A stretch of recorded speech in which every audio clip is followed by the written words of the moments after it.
Et nous voilà dans la jungle. On se situe sous climat tropical en Asie du Sud-Est. C'est une occasion rêvée, j'ai un terrain à disposition.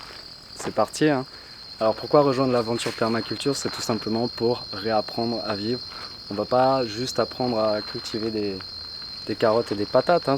On va développer ce mot permaculture, l'art de cultiver dans la permanence. Et pour être dans la permanence, il faut peut-être avoir un style de vie adéquat, qui est permanent aussi. Aujourd'hui, on est malheureusement dans une société où on ne fait pas le bilan entre ce qu'on peut produire et les impacts que ça va avoir dans la nature. Et on va un peu remettre ça en question et on va vite se rendre compte dans un jardin que en fait, c'est l'art de cultiver la vie tout simplement. Alors peut-être qu'aujourd'hui vous avez vous aussi envie de commencer à cultiver un jardin. Il peut y avoir plusieurs raisons, hein, tout simplement parce que ça vous inspire, parce que c'est une nécessité, parce que votre famille vous a mis dedans, peut-être que juste vous voulez suivre les traces d'un ami ou développer un rêve personnel. Moi personnellement c'est parce qu'aujourd'hui j'ai 33 ans et j'ai essayé énormément de petits boulots qui m'ont tous apporté énormément de choses, mais en fin de journée je me rends compte que finalement je travaille une fois de plus pour quelqu'un. Pour lui l'objectif c'est de faire du profit. Pour moi un jardin c'est l'endroit idéal en fait de recréer et de renouer des valeurs avec la nature, avec notre être. Voilà, ce que je voulais partager avec vous c'est comment est-ce qu'on va réussir à se faufiler là-dedans et à se créer un petit espace. Donc tout va commencer par la manière dont on interagit avec la nature. Et si on arrive à comprendre vraiment que la nature était là avant nous, dire que nous, chers êtres humains, on est finalement en fin de chaîne et on n'est pas au top de l'évolution. Dire qu'avant nous, il y avait les minéraux, il y avait les végétaux et il y avait les animaux. Du coup, grâce à eux, une petite cellule a pu faire son chemin. Mais du coup, sans eux, on n'existerait pas. Donc il serait peut-être temps de prendre conscience de l'importance capitale de notre environnement. On est des produits de notre environnement, donc si on s'amuse à brûler notre maison, au bout d'un moment, bah... Non, c'est pas ça l'idée. L'idée, c'est de vous donner de la positivité et de vous montrer à quel point la nature est résiliente, à quel point la nature, si on lui donne un petit coup de pouce, et bien finalement, on peut très bien tous se faire du bien tous ensemble. L'intérêt de la permaculture en soi, c'est de devenir indépendant en termes de nourriture, en termes d'énergie, en termes de vie, car votre indépendance, ça peut être votre force. Aujourd'hui, on est complètement dépendant de notre société. Puis aussi, on participe, si on continue à faire nos courses au supermarché, etc., on participe à un mode de vie, de consommation qui va à 4000 à l'heure, on n'a vraiment aucune connexion avec notre nourriture, alors que c'est vraiment très très très très basique. Rien que le fait de cultiver sa propre nourriture va nous rétablir cette connexion en fait avec nos besoins, avec la manière dont on consomme. Je vous parle de cultiver un art de vivre, de nous retrouver notre place dans la nature, et pour ça, notre première qualité, ça va être celle de l'observation. Ça va pas être j'arrive sur ce terrain, tiens, ici je veux ça, ici je veux ça, ici je veux ça. Pour avoir un système résilient, il va bien falloir comprendre la position stratégique des choses, des éléments. On peut très bien, plutôt que de dire dans cet espace je veux ça à ma manière, on peut se dire tiens, quelles sont les qualités de cet espace et qu'est-ce que je pourrais créer comme projet sur cet espace. Un espace qui est gorgé d'eau, plein d'humidité, si je me dis bah tiens là, quoi qu'il arrive, moi je veux planter des plantes sèches et je vais couper tous les arbres parce qu'il leur faut du soleil, on est un peu dans la logique de notre société, quoi. C'est qu'on fait ce qu'on veut quand on veut. Et malheureusement, c'est ça qui gâche tout. Génial quand on a un terrain, c'est quand même qu'on peut cultiver notre nourriture et puis développer un savoir-vivre, etc. Et vivre en harmonie avec notre chez nous. L'envie de renouer avec la nature, ça va être la manière dont on gère nos ressources, dont en essayant de limiter les dégâts, d'apprendre à comment reproduire ce qu'il y a derrière moi. C'est-à-dire que la nature, en soi, on peut très bien se rendre compte qu'elle est abondante, elle est luxuriante, si on ne la dérange pas. C'est vraiment des millions d'années d'évolution pour en arriver là. On veut oser prendre part à cet écosystème, eh bien, il va falloir le faire d'une manière plutôt intelligente. Et pour cela, il suffit juste de prendre en compte cette nouvelle philosophie que finalement la nature, c'est une sorte de catalyseur et que si on arrive à placer ce qu'on veut créer aux bons endroits, eh bien, finalement nos créations, elles peuvent émerger d'une manière spectaculaire. Ou si on veut ça jouer vieux jeu et dire bon, moi je vais mettre du Roundup partout ici et je vais planter 10 tomates et je veux que mes 10 tomates elles poussent et pour ça je vais exterminer tout ce qu'il y a autour parce que je vais être sûr que ça marche, bah c'est dommage parce que si finalement on accepte cet échange avec la nature, elle va juste nous le rendre en x100, x1000. Donc voilà, l'idée ça va être de recréer ce partage. Et si par exemple je fais pousser des légumes et qu'il y a quelques insectes qui viennent me manger des courgettes, plutôt que d'avoir ce réflexe de dire ah qu'est-ce qu'elle fait là, il faut que je la massacre, etc. Peut-être qu'il est temps de rendre un peu à la nature ce qu'on lui a pris, et je vous garantis que si vous laissez ces 2 courgettes partir, la nature va vous en rendre le triple, enfin énormément, beaucoup plus. Donc voilà, on ne va pas du tout voir la nature ou les insectes comme des ennemis, mais au contraire comme nos plus braves alliés, parce que en fait c'est eux qui créent tout un écosystème équilibré. Je veux dire, sans les insectes, sans certaines plantes, il n'y aurait pas cet équilibre aujourd'hui. Et finalement, chaque plante, chaque insecte, chaque élément naturel a vraiment une place qui est non discutable. En fait, la nature, elle s'est équilibrée pour en arriver jusque-là. Là, on a déjà une recette en place qui fonctionne. On n'a plus qu'à ajouter nos ingrédients avec intelligence. On va vite comprendre aussi qu'on a besoin d'énergie. Et pour cela, on va apprendre à utiliser l'énergie naturelle et à la stocker et essayer de limiter nos gaspillages. Si vous avez déjà fait une installation de panneaux solaires et tout ce qui est lumière, tout ce qui est jusqu'à l'ordinateur, que ce soit téléphone, etc., ça ne consomme pas énormément. Mais à partir du moment où on va mettre en place un lave-linge, un frigo ou une machine à laver ou un lave-vaisselle, là notre consommation en électricité elle va être multipliée tout de suite par 50, par 100. Donc avec une petite installation solaire, on peut vraiment éclairer toute sa maison, il n'y a aucun souci. Mais si on veut partir un peu plus loin dans la technologie, on va devoir vraiment consommer énormément. Et du coup, soit on peut très bien suivre cette ligne de se dire comment produire plus pour consommer plus, soit on peut se dire ok, peut-être que j'ai pas besoin de tout ça et je peux réduire ma consommation en énergie et finalement je peux peut-être intégrer plusieurs choses en même temps. Je vous prends l'exemple basique. Un jour j'étais chez moi en France en train de faire mon jardin à l'ancienne, j'avais le dos courbé, j'étais en train de couper les herbes et là il y a mon voisin qui passe et qui me fait mais toi t'es un fou en fait, tu devrais être à Koh Lanta ou je sais pas quoi.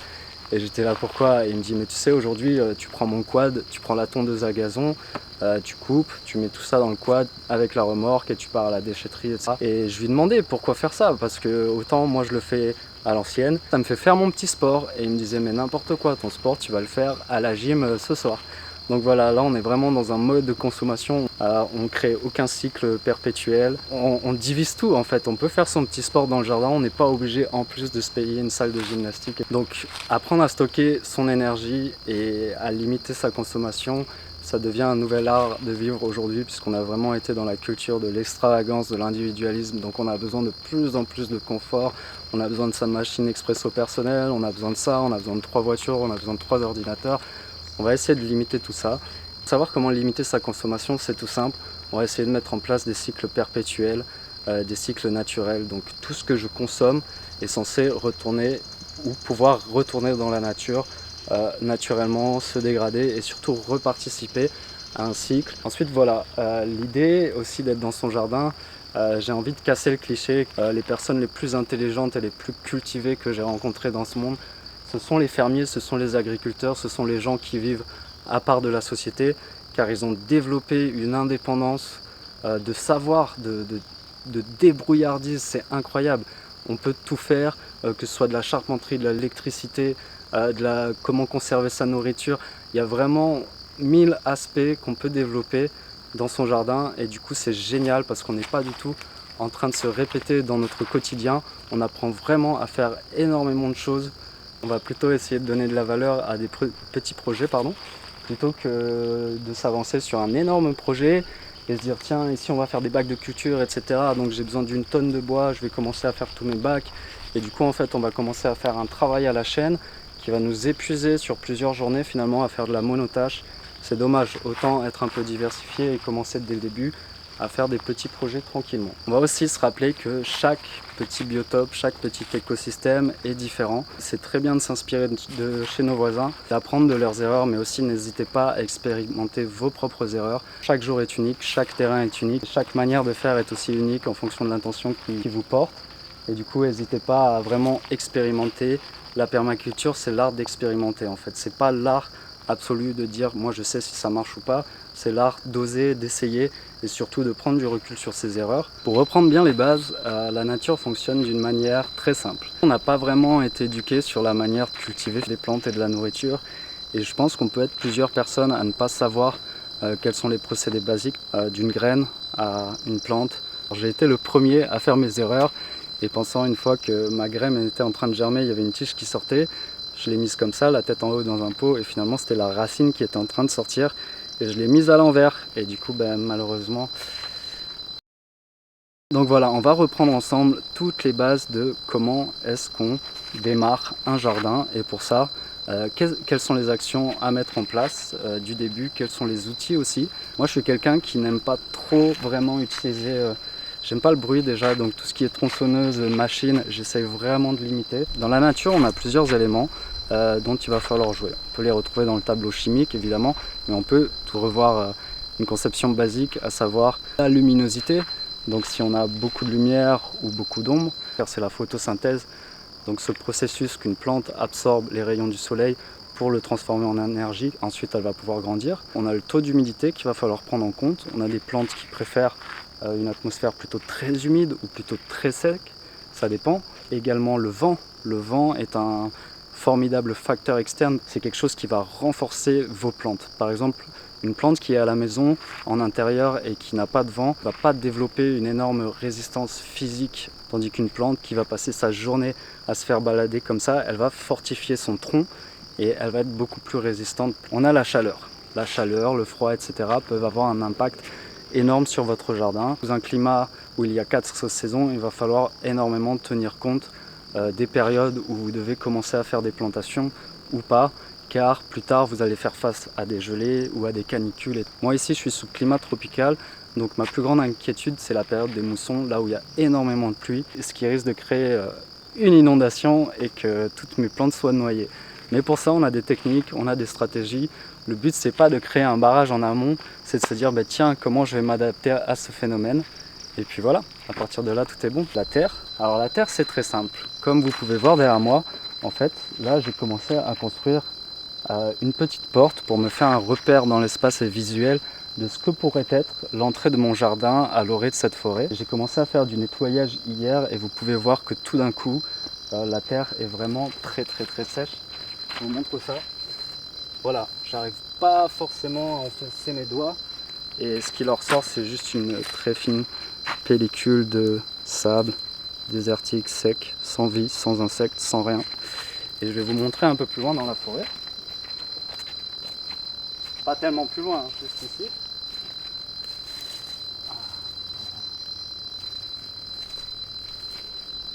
Que finalement, si on a une petite couche qui protège le sol, et donc comme dans la nature, eh bien, regardez tout de suite la terre qu'on a, elle est très vivante, elle sent très bon, elle sent le terreau et surtout il doit y avoir des insectes. Là je l'ai juste pris en surface donc il ne va pas y avoir grand chose, mais un peu plus en dessous j'imagine qu'il se passe plein de choses. Donc le premier principe si on veut faire de la culture, c'est vraiment il faut couvrir le sol. Et comme je vous disais, si on n'a pas d'idée de ce qu'on fait, il suffit de reproduire simplement le schéma de la nature. Vous verrez qu'en forêt, il y a toujours quelque chose sur le sol parce que tout simplement, dès qu'il y a un coup de vent, dès qu'il y a de la pluie, il y a des branches qui se cassent, il y a des feuilles qui tombent et il y a des graines aussi, des fruits qui tombent. Et c'est la nature en fait qui a réussi à trouver cet équilibre entre ce qu'elle puisait dans le sol, ce qu'elle utilisait en énergie et ce qu'elle redonnait au sol finalement. Et nous, ce qu'on va essayer de faire, c'est reproduire ces cycles finalement. C'est-à-dire que dès qu'on a une plante qui nous a donné ses récoltes par exemple, on ne va pas juste arracher la plante, la brûler, etc. On va la prendre, on va la redéposer dans le jardin. Parce que si on veut que notre sol nous donne à manger, la moindre des choses, ce serait de lui donner aussi à manger. Donc si on a tendance à vouloir tout nettoyer et à tout prendre, notre sol sera tout simplement pas nourri. Le sol est un être vivant, donc il a vraiment besoin de manger si vous voulez qu'il vous donne à manger à votre tour. Donc on va vraiment essayer de travailler sur cet équilibre entre plus je donne à mon jardin et plus mon jardin va me donner. C'est tout simple, c'est tout bête, c'est son carburant. Le sol a besoin de carburant, il a besoin de nourriture, de matières premières. Donc tout ce qui est feuilles, tout ce qui est vos déchets de cuisine, etc., redonnez-lui, ça va lui faire énormément de bien. On peut faire face à plusieurs styles de terre quand on arrive sur un terrain. Et du coup, des fois, on peut déjà être sur un terrain super sec, super aride. Et si on veut avoir l'espoir de cultiver quelque chose dans cet espace, il va bien falloir lui redonner un peu vie. Donc en parallèle, on va planter des graines, on va préparer des espaces. Et pour tout ça, je vais vous montrer les petites techniques du début. Dans la nature, il y a plusieurs modèles de reproduction en fonction des arbres, en fonction des plantes en général, de quelle manière elles se reproduisent. Et il y en a vraiment plusieurs façons. Donc l'idée c'est déjà de comprendre où est-ce qu'on peut trouver des graines, tout simplement dans des fruits, en ouvrant un fruit. La banane c'est pas forcément le meilleur exemple en fait, mais à l'intérieur de votre banane, je sais pas si vous voyez, il y a quelques graines. Bon là on voit pas énormément, mais je vais vous montrer à la maison comment ça se passe pour pouvoir récupérer des graines, pour pouvoir les stocker, pour pouvoir ensuite les replanter. Bon appétit!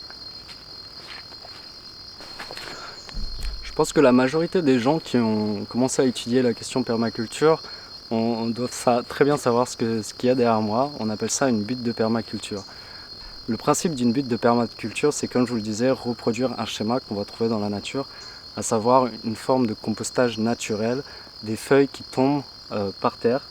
Et du coup, comme je vous disais, si on est sur un sol plutôt sec et aride, eh bien, cultiver, enfin préparer ce petit compost naturel va nous permettre de régénérer la terre, de créer un terreau pour ensuite pouvoir mettre nos graines et créer des plantations.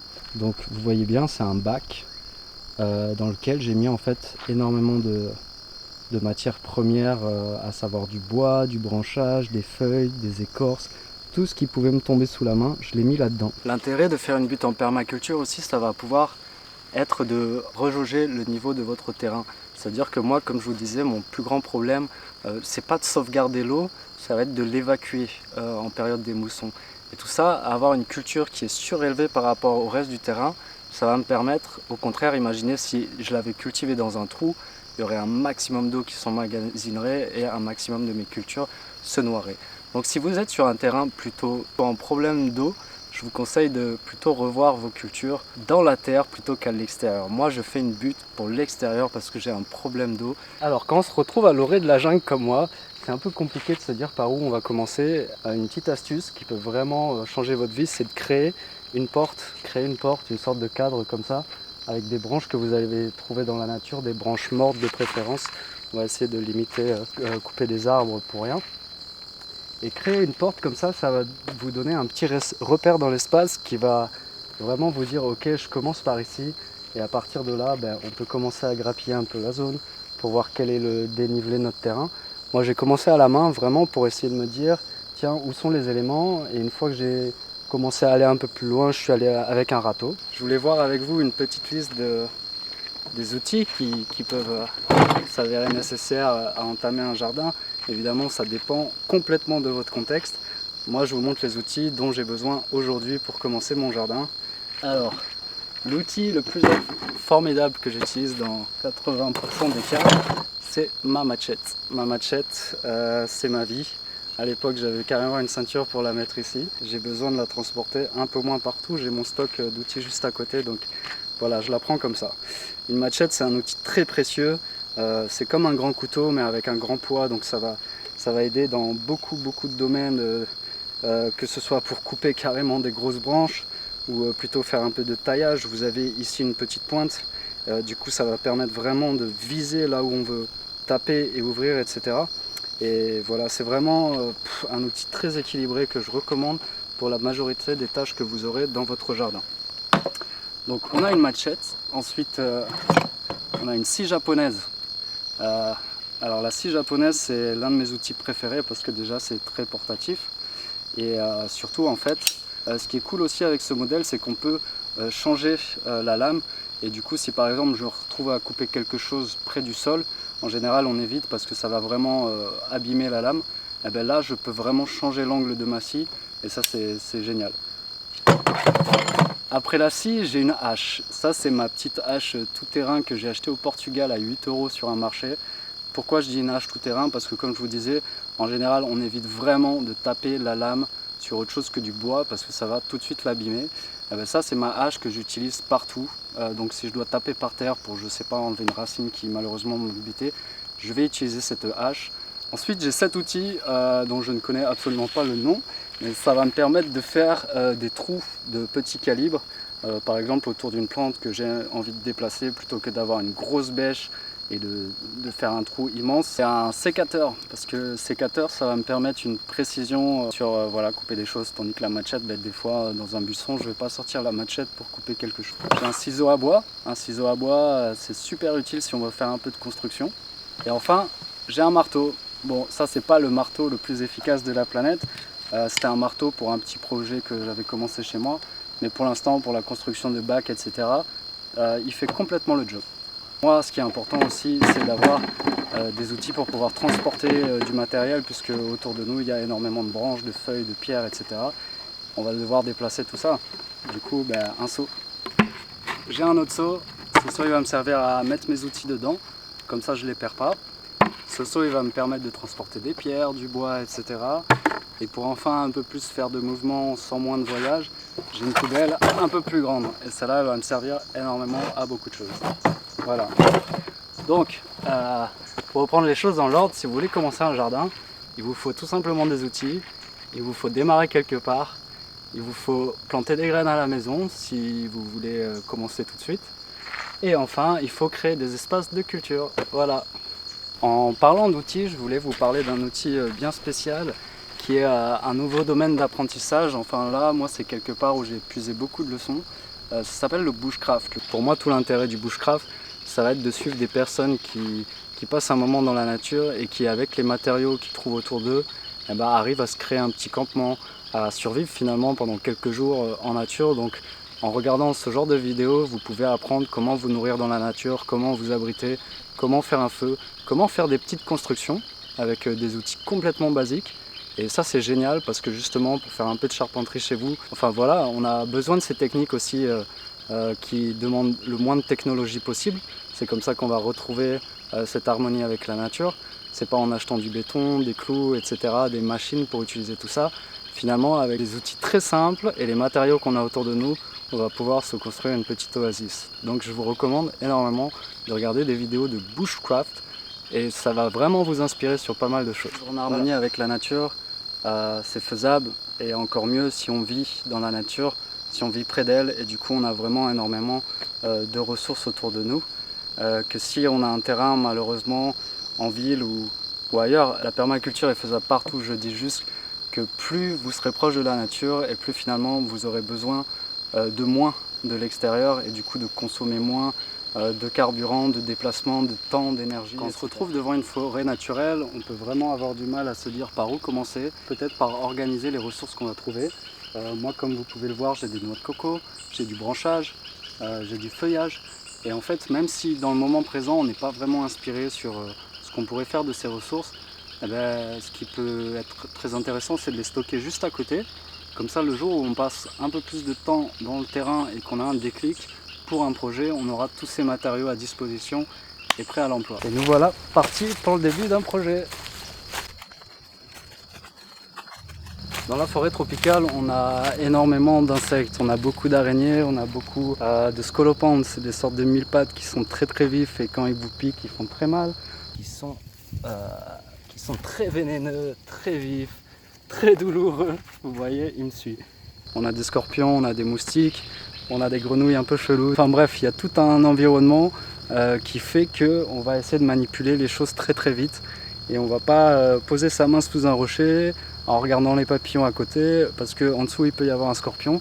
Moi je suis pas un grand fan de porter des gants ou d'avoir des chaussures où je sens rien en fait. J'aime être au contact de la nature, ça me fait du bien et surtout ça me permet de prendre du temps et ça me permet de pas tout écraser, de pas tout toucher sans conscience. En fait ça va vraiment revenir à un minimum d'outils, ça va m'immerger sur mon terrain, comprendre ce qui s'y passe.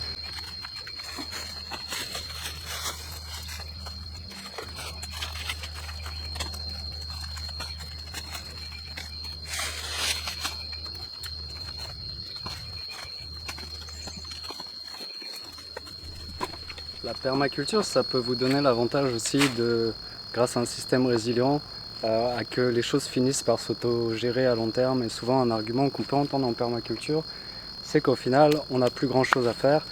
Moi, je voulais plutôt vous montrer le côté opposé, c'est qu'on va avoir encore plus de choses à faire, car si on voit la permaculture pas comme un accessoire, une mode, un passe-temps, etc., mais comme vraiment, pourquoi pas, un art de vivre et passer sa vie dans son environnement, dans son jardin, on a tellement de choses à cultiver. Et puis quand ce sera plus le jardin, ce sera pourquoi pas de l'artisanat, de l'art, etc.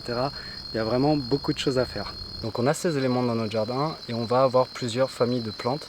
Enfin, chaque petite plante a besoin de son écosystème. Et du coup, on va voir dans notre espace, dans notre jungle, où est-ce qu'on peut trouver ces éléments. Un endroit plutôt éclairé, un endroit plutôt très sombre, un endroit où le relief va permettre de capturer mieux l'eau et du coup mieux l'humidité. Donc on sait qu'à cet endroit-là, on va pouvoir mettre des plantes qui ont besoin de plus d'eau. Donc il va falloir jouer avec tous ces petits facteurs pour enfin pouvoir créer un espace harmonieux sans aller à l'encontre de la nature, mais en jouant avec elle.